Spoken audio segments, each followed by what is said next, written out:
بسم اللہ والصلاة والسلام علی رسولہ الکریم۔ پیارے دوستو، پیارے ساتھیو، ہمارے حضرت ارشاد فرمایا کرتے تھے کہ کتنا بڑا بدمعاش ہو، کتنا بڑا گنڈا ہو، یا کتنا ہی دنیا کے اندر عیاش ہو، اگر وہ یہ سارے مرض اپنے ختم کرنا چاہتا ہے تو اس کو چاہیے کہ موت کو کثرت سے یاد کیا کرے۔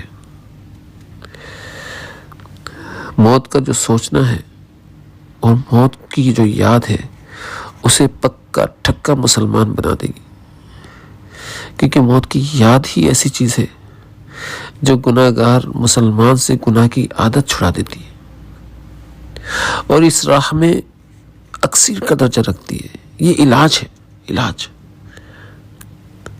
اگر وہ گاڑا وقت سامنے رہے تو آدمی گناہ کے قریب ہی نہیں جائے گا۔ موت کا دھیان رہے کہ ایک دن اللہ کے حضور میں پیش ہونا ہے۔ حضور صلی اللہ علیہ وسلم فرما رہے ہیں کہ ہر نماز کو یہ سمجھو کہ شاید یہ میری آخری نماز ہے۔ فجر میں یہ سمجھو کہ شاید ظہر نہ ملے، اور ظہر کے اندر یہ سمجھو کہ شاید عصر نہ ملے۔ کیا معلوم یہی ہماری آخری نماز ہو، یہی ہماری آخری عبادت ہو۔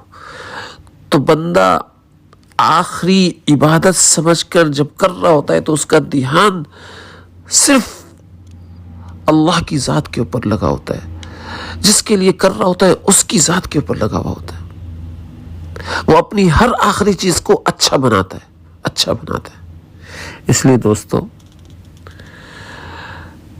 اگر ہم چاہتے ہیں کہ ہمارے اندر سے سارے عیوب نکل جائیں تو اپنی موت کو کثرت سے یاد کرنا شروع کر دیں۔ اللہ اس کی برکت سے سارے عیوب سے پاک کر دیں گے ہمیں۔